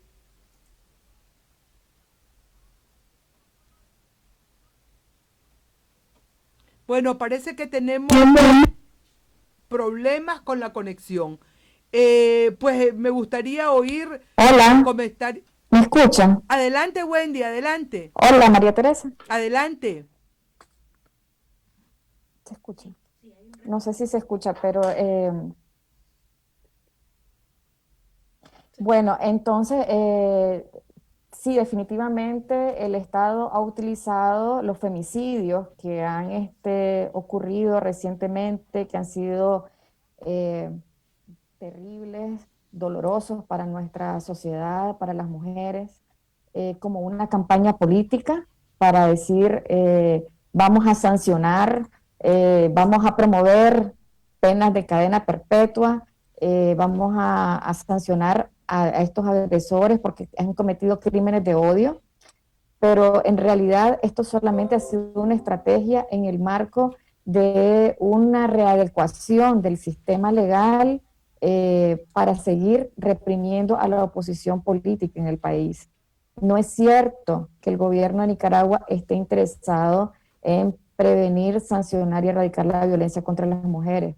No es cierto que realmente estén preocupados por la vida de las mujeres, porque si fuese así, no hubieran aprobado el reglamento a la Ley Integral contra la Violencia en 2014. Ya ese reglamento no se estuviera aplicando y sin embargo se aplica por parte de la policía, de la fiscalía, de los jueces, a pesar de que es una norma inferior a la Ley 779, los jueces la aplican y violentan el principio de legalidad. Entonces, si estuvieran preocupados realmente por la violencia contra las mujeres, estarían sancionando el femicidio tanto en el ámbito público como en el privado, y no lo hacen. No dejarían en libertad a femicidas, agresores sexuales, y sin embargo lo han hecho. Cada vez que hay liberaciones de 8,000 personas que sacan, 3,000 a veces también de un solo, dentro de ellos van agresores sexuales, entre lo que las organizaciones han podido identificar, que han salido públicamente, un poco más de 500 han sido agresores sexuales de niñas, niños, adolescentes, mujeres y femicidas incluidos. Entonces, no es cierto que realmente hay un interés. La reforma constitucional que ha iniciado la Asamblea Nacional para permitir la cadena perpetua responde a un interés político del Ejecutivo, que como lo dijeron en un discurso, hemos orientado al Poder Judicial para que presente una reforma a la Constitución política. Y el Poder Judicial, carente de toda independencia en la práctica, dijo, sí señor, aquí está la propuesta de reforma ante la Asamblea Nacional. O sea, ahí se evidencia que todos los poderes del Estado están subordinados a la voluntad del Ejecutivo. Y estas cadenas perpetuas, en realidad, a quienes van a ser aplicadas van a ser a los opositores políticos, que hoy están privados de libertad. Y María Teresa, solamente quisiera agregar, si me lo permitís, algo que mencionabas sobre esta persecución que hay contra las feministas, contra las defensoras desde hace rato, y yo me ponía a recordar cómo desde que inició este gobierno en 2007, por ejemplo, dirigieron acciones en contra de 9 defensoras para perseguirlas penalmente, y estuvieron bajo investigación ante la Fiscalía y bajo procesos por una denuncia de Roberto Petray vinculado al caso de Rosita. Como posteriormente quisieron procesar también a Oxfam, al Movimiento Autónomo de Mujeres, a Confidencial, por lo que ellos llamaron triangulación de fondos, cómo realmente cancelaron, utilizando a Telcor, la radio Voz de Mujer en Jalapa, o sea, una radio que promovía derechos de las mujeres en 2015, y todo por silenciar sus voces. Cómo en cada marcha de las mujeres organizaron contramarchas de otras mujeres y ponían policías para impedir su circulación y la movilización del movimiento de mujeres. Cómo la corriente feminista ha estado asediada de forma permanente cuando se hacen conferencias de prensa. Un ejemplo de ello con el caso de Dina Carrión o con el 8 de marzo, cómo fueron rodeadas las mujeres, cómo han sido golpeadas por denunciar, por alzar su voz. Entonces, y esto solo lo vemos en Nicaragua, porque en otros países las mujeres pueden salir a las calles libremente a denunciar, a exigir, a pedir rendición de cuentas al Estado sobre cómo están respondiendo a la violencia contra las mujeres. En Nicaragua no solamente no dan cuenta de cómo están abordando esta temática o esta problemática, sino quieren silenciar nuestras voces también. Gracias, Wendy. Aunque por lo visto algunos ya están aprendiendo de este régimen. En México, por ejemplo, en Quintana Roo, la policía salió a agredir a las feministas que salieron a denunciar un nuevo femicidio. Cuanto más autoritarios son los gobiernos, cuanto más de espaldas están a los derechos humanos, cuanto menos les importa la vida de las mujeres y de las niñas, pues más hostiles van a ser con las organizaciones de mujeres, con las feministas, con las defensoras de derechos humanos, porque estas van a ejercer una labor de fiscalización. Por cierto, el tema de poder imponer un velo de mentiras también es parte de la disputa. En este país se ha silenciado completamente el embarazo producto de la violación. Y cuánta vez las organizaciones de mujeres y feministas han denunciado que en este país hay miles de embarazos de niñas de entre 10 y 14 años producto del abuso sexual, pues lo que estamos diciendo es que el Estado oculta y además justifica y naturaliza la violencia contra las niñas. Algunos estudios presentados por organizaciones de la sociedad civil, organizaciones, por ejemplo, como IPAS, han documentado cifras alarmantes de embarazos de niñas que han sido obligadas a concluir con el embarazo y a parir, aún con todo lo que eso significa de trauma y de revictimización, sin hacer absolutamente nada por investigar a los responsables del abuso sexual. Esto es un tema dramático y por supuesto que los regímenes que son cómplices de esta violencia quieren acallar a las voces que estamos denunciando y que estamos exigiendo respeto para la vida de las mujeres y de las niñas. Yo quisiera preguntar cómo ven ustedes la situación de Nicaragua en el corto y mediano plazo. ¿Será posible enfrentar esta tolerancia social y esta impunidad que viene desde el Estado en el problema de la violencia machista? ¿Cuáles son las prioridades en este país? ¿Y cómo estamos viendo los principales desafíos que tenemos como sociedad? Y bueno, nosotras en particular como organizaciones de mujeres cuyo propósito principal es defender los derechos humanos de las mujeres y de las niñas. Marta, ¿quisieras comentar algunas ideas? Mira, pues yo creo que en el mediano plazo, pues lo que más está urgiendo en este país en el que todos tenemos, es el común que tenemos entre todos los actores en esta sociedad, pues evidentemente es salir de este régimen, ¿verdad?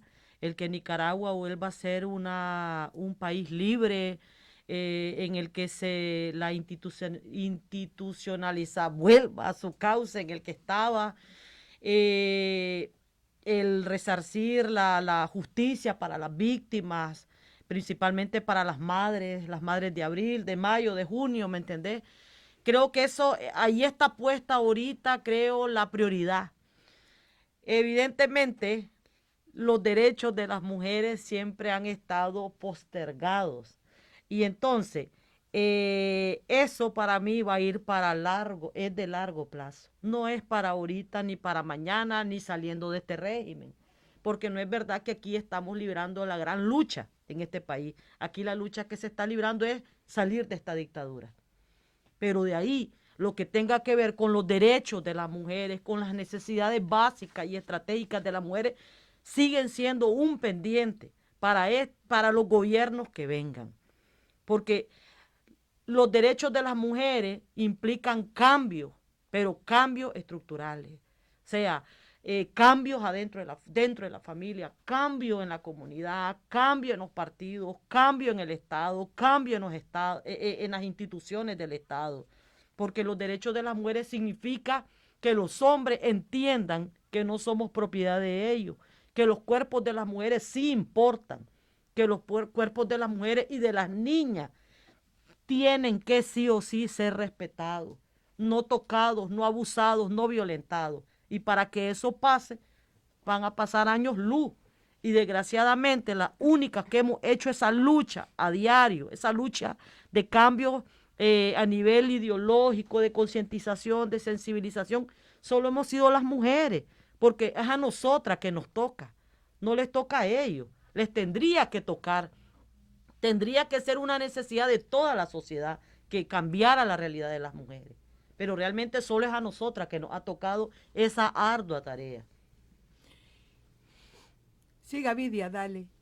Como dice Marta, esa promoción de esos cambios ideológicos y culturales en nuestra sociedad es una responsabilidad para todos.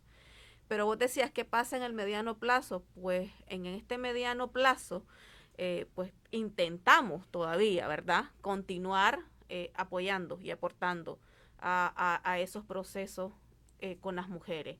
En este mediano plazo también es mantenernos dentro de este contexto y promover desde los espacios que podamos y promover desde los espacios que tengamos y a los que lleguemos el tema de la prevención y el tema de seguir poniendo el punto sobre esa I, de decir que seguimos siendo violentadas, que seguimos estando en desigualdad y que seguimos manteniendo este ejercicio de poder sobre nuestras vidas y nuestros cuerpos y que tenemos que seguir hablando del tema. O sea, no, aunque estemos en las condiciones que estemos, seguir en este tema de visibilizar lo que las vidas de las mujeres y las niñas están viviendo en este país. Bueno, también porque lamentablemente la violencia no solo viene del Estado, viene de todas partes y con mucho pesar y mucha preocupación. También tenemos que decir que en la oposición azul y blanco lamentablemente hay mucho machismo, hay mucho sexismo, hay una falta de comprensión de la gravedad de la violencia contra las mujeres. Entonces, por eso es que decimos es un problema que viene del Estado, pero también viene de la sociedad. Es un problema que cruza a todos los estamentos, a todos los grupos sociales, a todos los grupos étnicos, a la clase política, de izquierda, de derecha y de centro. Por eso es que las feministas no nos casamos de por vida con nadie y no le hacemos caso a ese mandato de que vamos a estar casadas hasta que la muerte nos separe. Creemos en el divorcio y creemos también en las uniones de hecho. Y cuando ese pacto ya no funciona, ese pacto que puede ser amoroso, sexual, político, económico, cuando ese pacto no funciona, hay que romperlo, porque las mujeres tenemos derecho a vivir en paz. Las mujeres tenemos derecho a la felicidad. Quisiera, casi al terminar nuestro programa, no dejar pasar el tema de la ley de regulación de agentes extranjeros, Wendy. En este país ya quedan muy pocas organizaciones de mujeres que cuentan con apoyo de la cooperación internacional. Y eso se lo debemos al régimen Ortega Murillo, que amenazó a las agencias de cooperación desde el año 2008 y del 2009 para que nos quitaran financiamiento. Y algunas se tuvieron que ir por los niveles de hostilidad. Pero ahora terminaron de completar ese proceso que no es legal, que es ilegítimo, que es la ley de regulación de agentes extranjeros, que va a entrar en vigencia a mediados de diciembre. ¿Qué podemos esperar, Wendy? ¿Y qué podemos hacer las pocas organizaciones feministas que contamos todavía con algún apoyo de la cooperación para enfrentar esta nueva ofensiva por parte del régimen Ortega Murillo?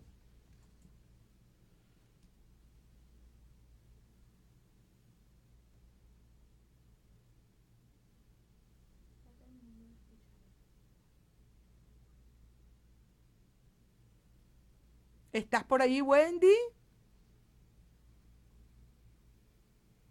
Pues parece que tenemos problemas.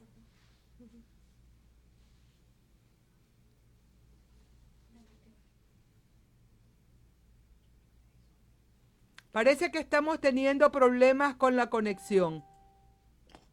Sí, definitivamente las más perjudicadas van a ser las destinatarias finales de los programas a los cuales se dirigen la labor de defensoras de derechos humanos, de movimientos y de organizaciones que trabajan por los derechos de las mujeres. Las destinatarias finales son esas víctimas de violencia que sufren dentro de sus hogares y que no cuentan con ningún tipo de protección, que requieren del acompañamiento de las defensoras y de los movimientos de las organizaciones de mujeres que por años han estado capacitando, acompañando legalmente, acompañando psicológicamente, acompañando con albergues, pero que en la actualidad, y como decías anteriormente, ha habido todo un sistema dirigido a desmontar esta protección y cortar o limitar la cooperación internacional a favor de las organizaciones. Hoy con la ley de agentes extranjeros que ya está en vigencia, esta ley viene a limitar la cooperación internacional y a decirle a los nicaragüenses, hacer una segregación entre los nicaragüenses que trabajan para el Estado o que no reciben fondos de la cooperación y los nicaragüenses que trabajan con fondos de cooperación, entre ellas las organizaciones de mujeres, las organizaciones defensoras de derechos de las mujeres, las feministas, que han recibido este apoyo de la cooperación internacional para trabajar estos temas.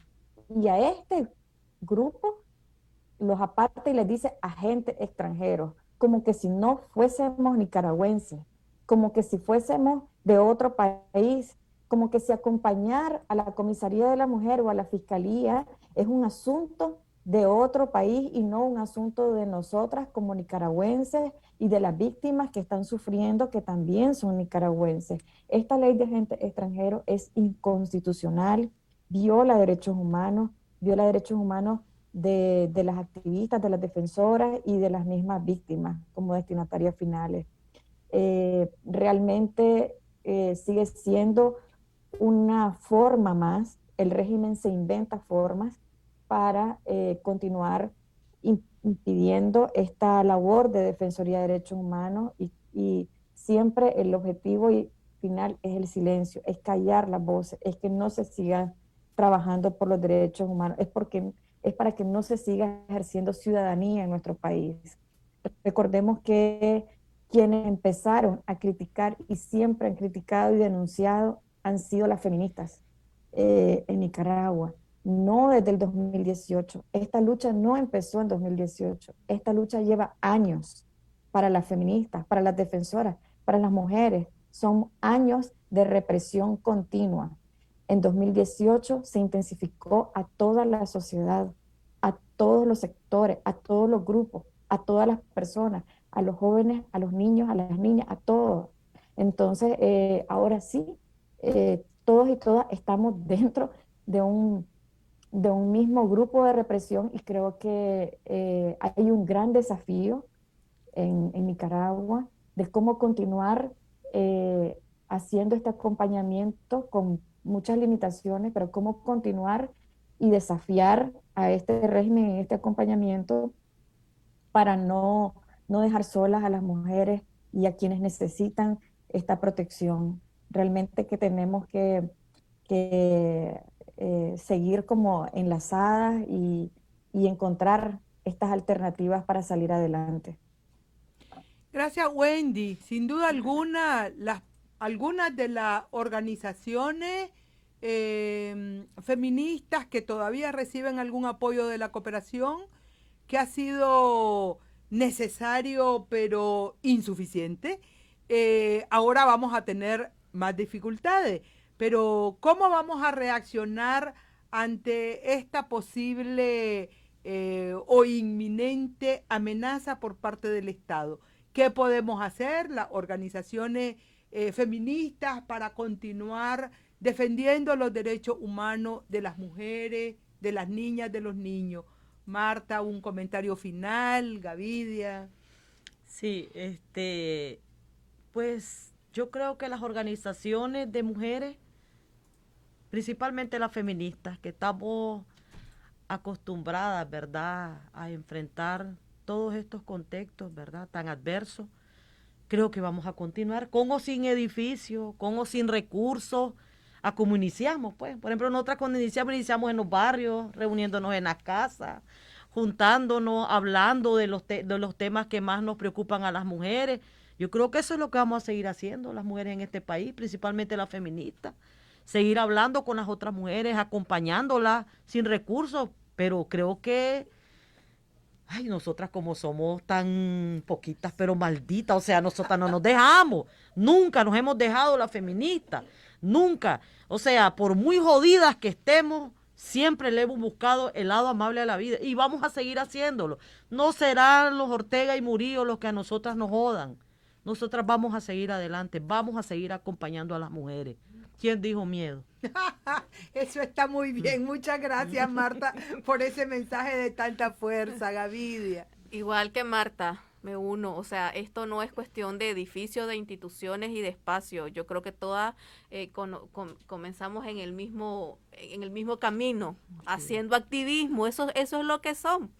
Y desde ahí es donde está nuestra fortaleza. Y yo creo que siempre que una de nosotras esté cerca de, habrá una mujer que será acompañada, habrá una mujer que será escuchada y habrá una mujer que ha contado su historia y ha sido escuchada de forma empática, porque eso es lo que nosotras hacemos.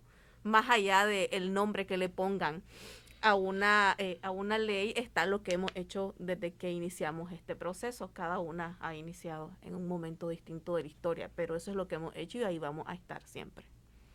Sí, yo quisiera decir también, ya en los últimos minutos de este hablatón, que las organizaciones feministas contamos con un aval moral, histórico, incalculable.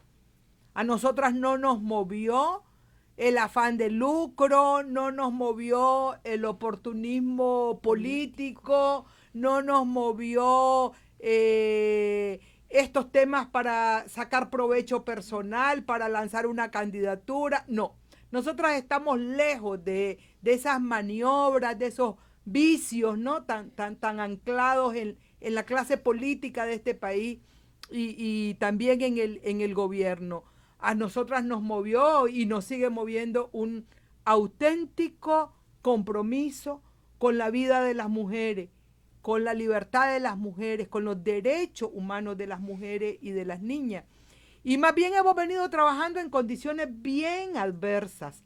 No somos nosotras las que nos hemos robado millones de dólares que han venido de la cooperación.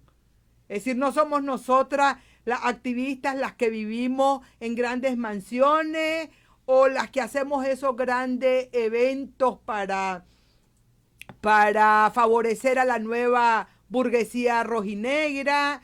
No somos las que andamos en carros de lujo, no somos las que podemos irnos de vacaciones a Europa y a Estados Unidos todos los años, así, a ese lugar donde nos pueden quitar las visas, de donde andamos despotricando, pero a donde algunos quieren ir.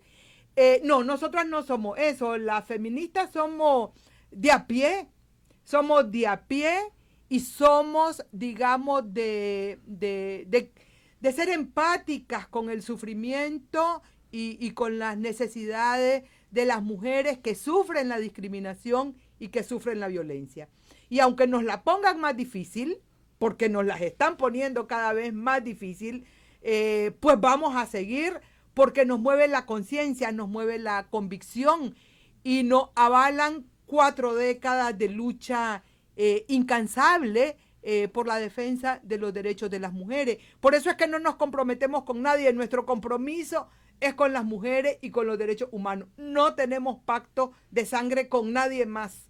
Nadie nos puede cooptar y eso es, creo yo, lo que les duele, porque no nos ponemos al servicio de los pactos patriarcales. Quisiera también yo, antes de despedirnos, recordar que tenemos a más de 100 nicaragüenses presos de manera injusta, sometidos a tratos inhumanos, con juicios amañados.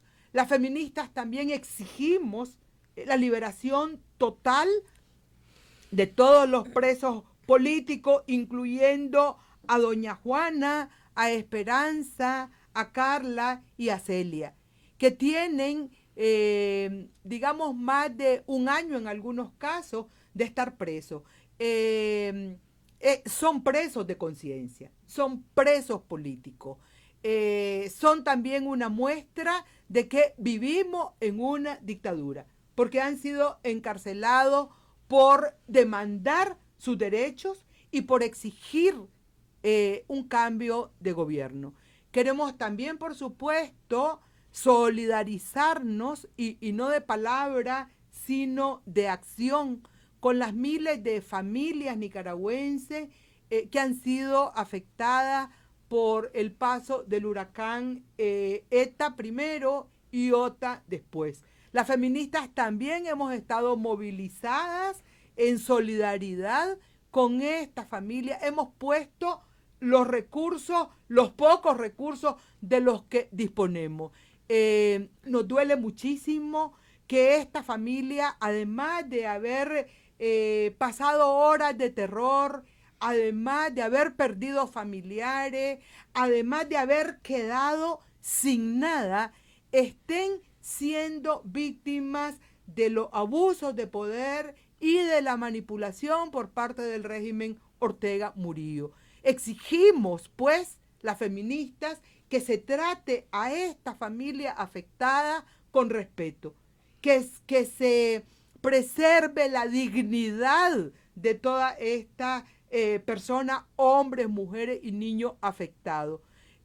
Nos parece terrible que les estén obligando a salir de los albergues y regresar a comunidades donde no hay nada. Y esto está pasando en la costa, pero también está pasando en el norte del país, también está pasando en comunidades de Rivas que fueron seriamente afectadas. Nos parece terrible también que estén utilizando el apoyo institucional con dinero de la cooperación para hacer propaganda partidaria, y lo condenamos, venga de parte del Frente Sandinista como venga de parte de C por L o de cualquier otro partido político. Nos parece grotesco que aparezcan con camisetas de propaganda partidaria para manipular las necesidades de la gente. Reiteramos nuestro apoyo y recordamos también que hay que hacer un esfuerzo, aún en estas situaciones de crisis, para estar atento a la prevención de la violencia machista que se cierne contra las mujeres y contra las niñas y los niños, y que no descansa aún en tiempo de tanta precariedad. Agradecemos a la audiencia de todas las radios que se encadenaron con este hablatón radial del movimiento feminista de Nicaragua, y reiteramos nuestro compromiso con la defensa de los derechos de las mujeres, de las niñas y de los niños. Juntas las mujeres y junto con los hombres que quieren cambiar este país, en serio, vamos a salir adelante. No nos callarán, seguiremos adelante.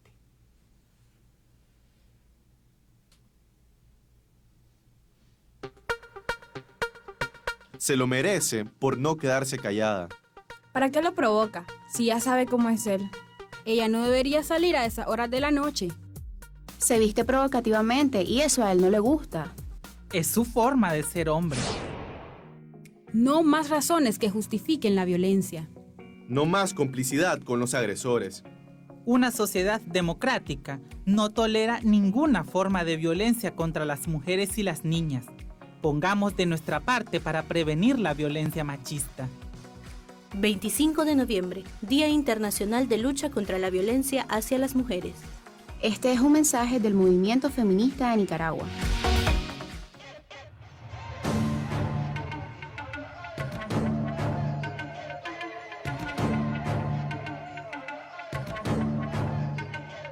No hay excusa para cubrir al que abusa. Aquí llegó para molestarte esta intrusa. Todas las que mataste hoy son mi musa. Yo voy a aclararte esas ideas confusas, mente obtusa. ¿Qué importa si llevaba escote o blusa? El problema no es la ropa que